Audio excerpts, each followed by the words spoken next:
భగవద్గీత కూడా వృద్ధాప్యంలోనే ఎక్కువగా అది ఒకప్పుడు ఉండేదమ్మా.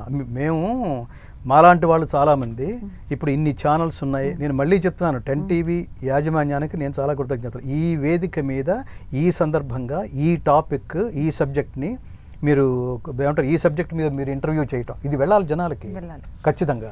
భగవద్గీత రిటైర్మెంట్ సబ్జెక్ట్ కాదు, భగవద్గీత పఠనా గ్రంథం కాదు, భగవద్గీత ప్రాక్టీసింగ్ గ్రంథం. It's a practising text, just not a reading text. అలాగే భగవద్గీత రిటైర్మెంట్ గ్రంథం కాదు, భగవద్గీత బాల్య దశ నుంచే నేర్చుకొని ఆచరించవలసిన గ్రంథం. తర్వాత జీవితం ఎంత ఉన్నతంగా, ఎంత ఉత్తమంగా, ఎంత ఆదర్శవంతంగా, ఎంత స్ఫూర్తిదాయకంగా నువ్వు గడపాలో అదంతా బాల్య దశలో నువ్వు నేర్చుకుంటేనే తర్వాత 2 రోజులు 4 అని నువ్వు 60వ ఏట నేర్చుకుంటున్నావా, 2వ తరగతిలో నేర్చుకుంటున్నావా? అలాంటిదే ఇది భగవద్గీత కూడా. మనిషి ఆచరించవలసిన కర్తవ్యము అంతే. భగవద్గీత మనిషి ఆచరించవలసిన కర్తవ్యము. దీని ధర్మం అన్నాం, దీని సనాతన ధర్మం అన్నాం. సనాతనం అంటే అది ఎప్పటికీ నిత్య నూతనమైంది, ఎక్స్పైరీ డేట్ లేని వాంగ్మయం. ఒకప్పుడు ఉండి ఇంకొకప్పుడు లేకపోవడం అనేది ఉండదు. ఒకప్పుడు అవసరం ఉండి ఇప్పుడు దాని అవసరం లేదులే అనుకోవటం ఉండదు, ఎక్స్పైరీ ఉండదు. రెండోది నిత్యమైంది, శాశ్వతమైందని అర్థం. దాన్ని ఎవడూ నశింపజేయలేడు. ఒక దశలో ఇంట్రెస్ట్ లేకపోవచ్చు, అట్లా ఉంటుంది. ఇంకొక దశలో అది మహావృక్షం అయిపోతుంది.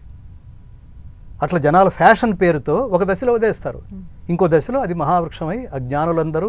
మీరు చూడండి, ఎన్టీ రామారావు గారు ఉన్న రోజులు, ఆ డైరెక్టర్స్, ఆ పాటలు, ఆ సంస్కారాలు, ఆ పిక్చరైజేషన్స్, ఆ భావజాలం చూడండి ఇప్పుడు ఎలా ఉందో చూడండి.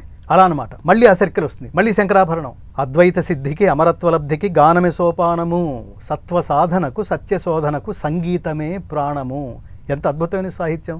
సరసస్వర సుర జరీ గమనమౌ సామవేద సారమిది. ఎవరికి అర్థమవుతుంది అనుకుంటే అంత వాంగ్మయం ప్రపంచంలోకి వెళ్ళదు కదా. రిక్షా వాళ్ళు పాడుకున్నారు అది.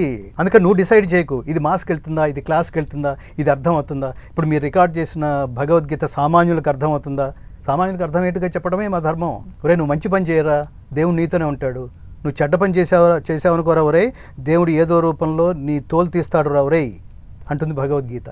ఇదే యదా యదా హి ధర్మస్య అంటే ఇదే.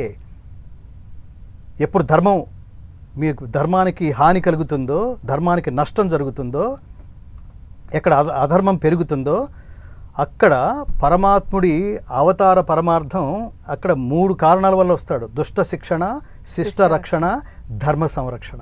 దుష్టుల్ని వేసేస్తాడు. ఈ లాంగ్వేజ్లో చెప్పండి పిల్లలకి.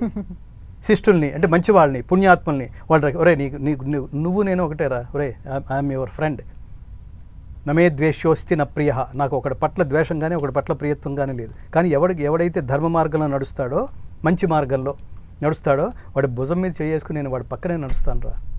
అప్పుడు నువ్వు ఎలా గుర్తించాలి? నేను చేసే ప్రతి పని నాకు కలిసి వస్తూ ఉంటుంది. అప్పుడు గుర్తించాలి పరమాత్మ నాతో కలిసి వస్తున్నాడు రా రే. ఇది చెప్తుంది భగవద్గీత. ఇప్పుడు చెప్పండి, ఇప్పుడు మీరు వింటున్నవన్నీ ఇదేంటి రిటైర్మెంట్ తర్వాత లేచే ఓపిక లేక, చూసే ఓపిక లేక, లేని కాలంలో ఇవి నేర్చుకుని ఏం చేద్దామని? త్యక్త్వా ఉత్తిష్ట పరంతప లే అంటున్నాడు. ఏం లేస్తావు? లేవడానికి ఓపిక లేదు. అప్పుడు ఆ చదువుకునేది అది. సమస్త కర్మల ఫలితాలని లోకార్పణ చేయి, దైవార్పణ చేయి. దేవుడు నీకు ఇచ్చిన శక్తుల్ని స్వప్రయోజనం కోసం వాడుకుంటే నువ్వే దొంగవి. దేవుడు నీకు ఇచ్చిన శక్తుల్ని లోకార్పణ ధ్యేయంతో వాడితే, ఉపయోగిస్తే నువ్వు దేవుడు ఒకటే. ఇది చెప్పాలి పిల్లలకి. సినిమాల్లో హీరోలు వెండితెర మీద ధర్మాన్ని యాక్ట్ చేస్తారు డబ్బు తీసుకుని, అంతే. యాక్ట్ చేసేవాడికి అంత పవర్ ఉంటే ధర్మాన్ని ఆచరించేవాడికి ఇంకెంత పవర్ ఉండాలి. కృష్ణుడు, రాముడు, శ్రీరాముడు అంటాడు.